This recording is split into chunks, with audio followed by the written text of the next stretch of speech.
Retrouvez Businesswoman avec MAF Pro. L'assureur des artisans, commerçants et professions libérales, c'est MAF Pro et c'est pour vous les pros. C'est la MAF.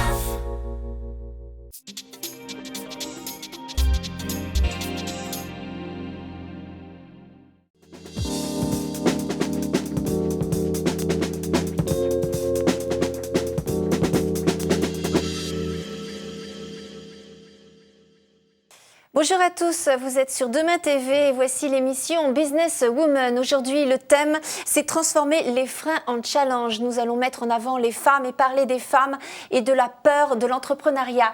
Pour en parler, nous avons trois invités de prestige. Véronique Di Benedetto, qui est vice-présidente d'Econocom France et présidente de Femmes du Numérique. Bonjour. Il y a également Céline Lazorte, fondatrice et dirigeante de Litchi, et la toute jeune Marie Schningans, qui est fondatrice et dirigeante également de Never Eat Alone. Alors déjà, la première question, quand vous avez démarré, Véronique, vous vous êtes posé la question, justement, je suis une femme, ça va être difficile pour moi de réussir ? Alors non, c'est une question que je me suis posée sans doute un peu plus tard.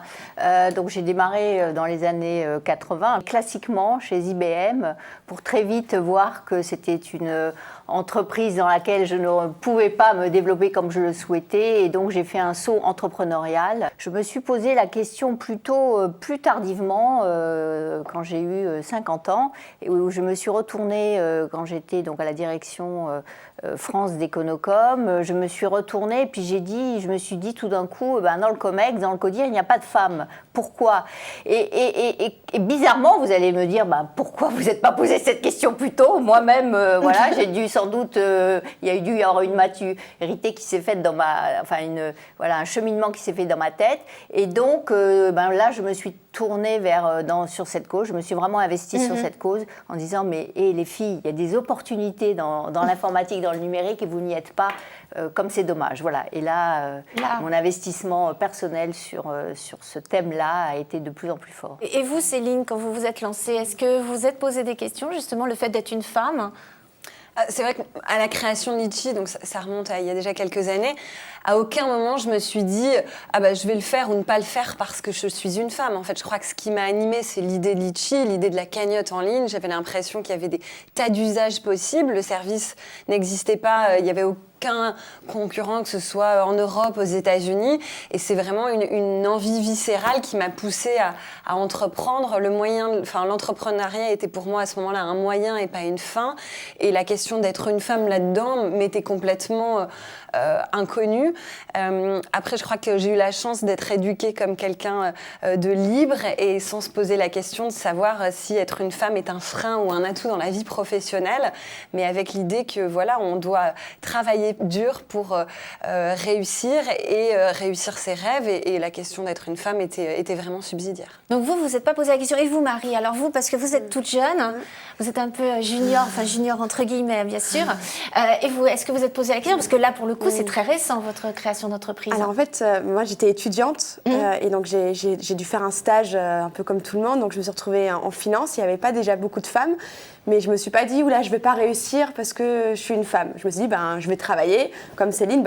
On y va, on a quelque chose en tête, on va y aller. Et pendant ce stage, j'ai ressenti un besoin de rencontrer d'autres collègues, et donc c'est ça qui m'a donné envie de créer une application mobile. Donc je me suis dit il y a un besoin. Je vais essayer de trouver une solution, et c'est ça qui m'animait, qui faisait que j'arrivais plus à dormir, qui me faisait envie de me lever le matin, de pas aller en cours et de commencer à aller voir des clients. Donc c'était ça mon envie, c'était pas me dire est-ce que je suis une femme ou pas, peu importe, tant qu'on y va. Quand on est jeune, moi j'ai une sorte d'inconscience. Je me suis lancée.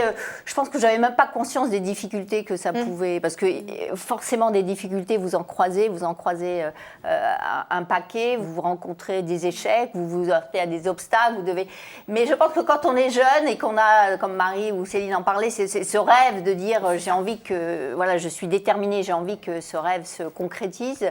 Voilà. Et quand on est plutôt un peu plus âgé, qu'on a peut-être pris aussi quelques coups déjà, qu'on a peut-être une famille, et puis qu'on se dit tout d'un coup, est-ce que je suis prêt à lâcher tout ça pour me lancer dans l'entrepreneuriat ?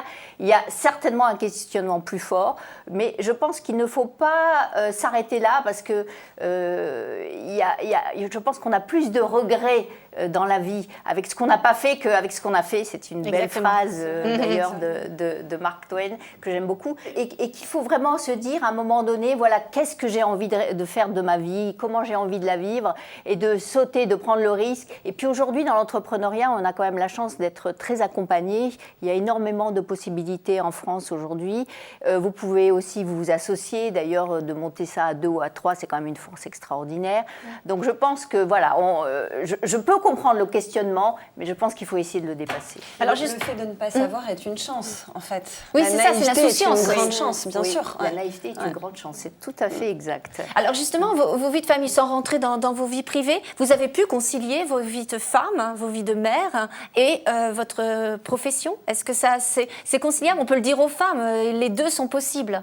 Bien sûr, je crois qu'une des chances aussi quand on est entrepreneur ou même quand on travaille dans les métiers du numérique, c'est qu'on peut plus facilement organiser sa journée, il y a plus de flexibilité sur le travail.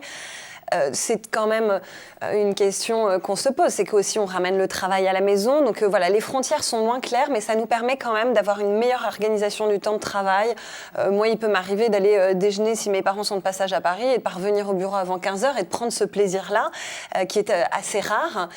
Pour autant, c'est vrai que peut-être, du coup, je vais travailler un petit peu plus tard le soir, ou alors je vais... Voilà. Donc on organise mieux son temps de travail, et je pense que c'est tout à fait compatible avec une vie familiale. Ce qu'il faut, c'est soi-même se poser des jalons et se dire, et moi c'est un travail vraiment que je fais, c'est toujours, je me dis, voilà, là c'est un temps qui est consacré au travail, là c'est consacré à mes amis, là c'est consacré à moi, parce qu'il faut aussi penser à soi, et puis respecter ça, et savoir se déconnecter, et puis savoir être à 100%, je crois, dans chaque chose qu'on fait, chaque moment qu'on passe. Vous, Marie, vous vous êtes pas posé la question en vous disant, vous vous êtes dit, je me lance, j'y vais, mais vous n'êtes pas posé la question quand j'aurai des enfants, etc. Non, surtout au début, tu travailles énormément les premières années, tu fais que ça. Et c'est important, tu comptes sur l'équipe, tu commences à avoir des clients, donc tes journées passent, tu te réveilles le matin en pensant à Never Eat Alone, tu te couches en pensant à Never Eat Alone, tu rêves de Never Eat Alone. Et tu manges Never Eat Alone. et donc, surtout, tu manges avec Never Eat Alone. C'est ça. Et donc, oui, c'est vrai. Et je me dis aussi, j'ai pas encore d'enfants, j'ai pas encore de vie de famille. Au pire, si ça marche pas, je retourne chez mes parents. Donc, en fait, c'est pas grave si ça marche pas. Donc, je me mets pas cette pression parce que je me dis pas, oula, il faut absolument que je réussisse. Et du coup, il y a moins ce stress. Et au final, ça marche. Enfin, moi, ça marche mieux. Donc, mais c'était marrant, moi, au début, je me disais toujours, bon, au pire des cas, je pourrais toujours aller bosser chez McDo, quoi. Et d'ailleurs, ça me ferait pas peur non plus aujourd'hui. Je crois qu'il y a un peu ce truc-là chez l'entrepreneur. En fait, ce qui vous caractérise toutes, c'est aussi, vous n'avez pas la peur de l'échec.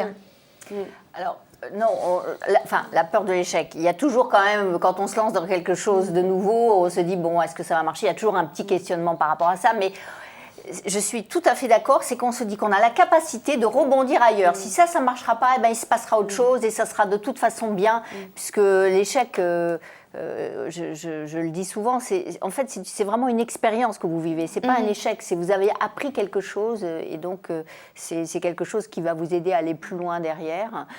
Et par rapport à la question, je voulais juste revenir aussi sur la question des enfants, puisque j'ai la chance d'en avoir 2 qui sont maintenant grands.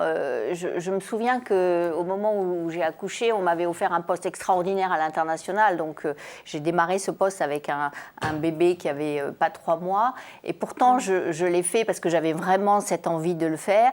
Et je me suis dit, il y a quand même l'entourage familial. Il ne faut pas porter non plus tout seul. Mais ça, vous avez raison. Ça, c'est vraiment important. Et ça, c'est un peu le défaut de toutes les femmes. Exactement. On se met tout sur le dos, on se met toutes les responsabilités, on s'alourdit nous-mêmes de complications. Voilà, donc il faut effectivement être organisé, il y a un entourage familial, il faut partager, et puis donc voilà, se répartir un peu les tâches.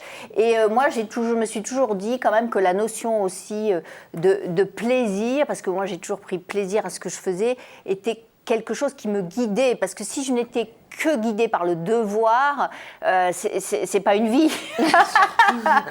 Donc voilà, mais bon, il y a aussi du devoir, on va pas non plus se dire qu'il y a que... Mais la notion de plaisir, voilà, doit rester quand même important pour garder une motivation forte. Ouais. Alors justement, on a un petit message de Nicolas Antonini qui nous dit que l'âge moyen des créateurs d'entreprises est de 38 ans et demi. Donc il est quasiment le même pour les hommes et pour les femmes.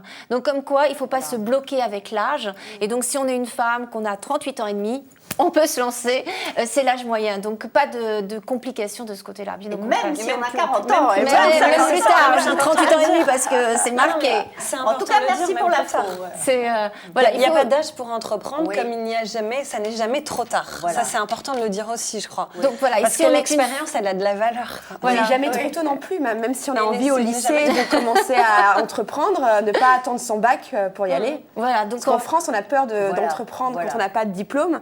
Je pense que c'est important, on peut tout aussi réussir quand on n'a pas encore d'expérience. alors justement, on va venir sur le problème des femmes, à savoir ce manque de confiance en soi. Est-ce que vous l'avez constaté, vous, dans votre entourage, dans votre expérience, justement, ce qui revient sans arrêt, ce manque de confiance en soi chez les femmes? Il y avait une étude assez intéressante à laquelle j'avais eu le plaisir de connaître les résultats du Women's Forum qui expliquait qu'en fait, il y a autant de femmes que d'hommes qui créent des business qui font moins d'1 million d'euros de chiffre d'affaires annuel. Et en fait, c'est ensuite où il y a un énorme gap. Et c'est lié à la prise de risque dans le sens où l'homme, quand il va commencer à entreprendre, il dit je fais all-in, table rase, on verra bien, j'hypothèque la maison, la bagnole, tant pis les gosses, ils partiront pas en vacances. Enfin, il y a ce phénomène-là qui est scientifiquement prouvé quand la femme, elle, va entreprendre et prendre un risque à sa mesure de ce qu'elle est capable de porter comme risque dans le foyer. Et donc c'est pour ça qu'après ce gap se crée sur la taille des business et du coup d'une certaine manière sur la question aussi de l'ambition. Voilà, donc il peut y avoir un certain nombre de freins et pour autant je crois que c'est important de dire que c'est possible et que c'est aussi une vie très heureuse parce que c'est ça qui est important. La finalité c'est quoi? C'est qu'on trouve le bonheur dans la vie et l'entrepreneuriat apporte beaucoup, permet d'apprendre, de transmettre. Il y a un sentiment très satisfaisant de voir, moi mon plus grand plaisir et de voir mes collaborateurs s'épanouir, grandir, prendre des responsabilités. Et ça, c'est un vrai bonheur. Je pense que de toute façon, plus il y aura de femmes entrepreneurs, plus il y aura de femmes qui se lanceront, plus il y aura la notion de risque va effectivement augmenter, la prise de risque, je dirais, va augmenter parce que vous aurez un vivier de femmes entrepreneurs où il y aura toujours un nombre plus important qui prendront plus de risques. Tant qu'il n'y aura pas autant de femmes dans l'entreprise et à la direction de grosses boîtes qu'il y aura d'hommes à la maison, et ce sera un combat et c'est pas mal. Et je crois que c'est important d'être solidaire et de dire je te prends par la main, on est plus fortes ensemble. Moi, j'ai appris de femmes exceptionnelles comme Catherine Barba qui m'a beaucoup portée et c'est une responsabilité qu'on a chacune de faire bloc et puis d'avancer. Ça ne veut pas dire qu'on fait bloc contre les hommes, ça veut dire qu'on doit faire bloc avec les hommes, mais qu'il doit y avoir autant de femmes dans l'entreprise, elles doivent être payées de la même manière, la même représentation au poste de direction et puis c'est tout. Si on conclut cette émission, on pourrait dire ça. C'est possible.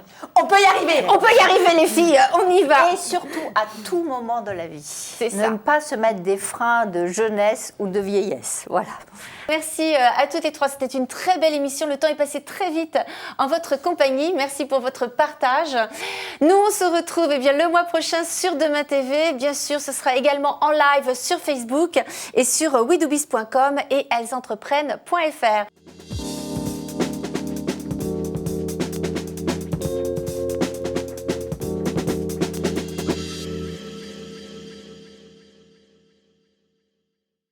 Businesswoman vous a été présenté par MAF Pro. L'assureur des professionnels et de la santé collective, c'est MAF Pro et c'est pour vous les pros. C'est